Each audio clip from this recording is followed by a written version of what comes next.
G'day, Mark from RV Mega Tauranga. Just a tip on keeping maintenance up on your motorhome, sealing the rubbers on your windows and on your lockers. Every 4 to 6 months, buy yourself a can of silicone spray, undo the windows on the inside, lift the windows open,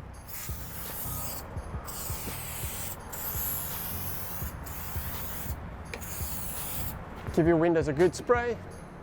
Just bear in mind that when you don't silicone your rubbers regularly, they will dry up and stick to your windows and could damage your window rubbers. Including your windows, you can also do all your lockers. Open your lockers and spray the rubbers right round.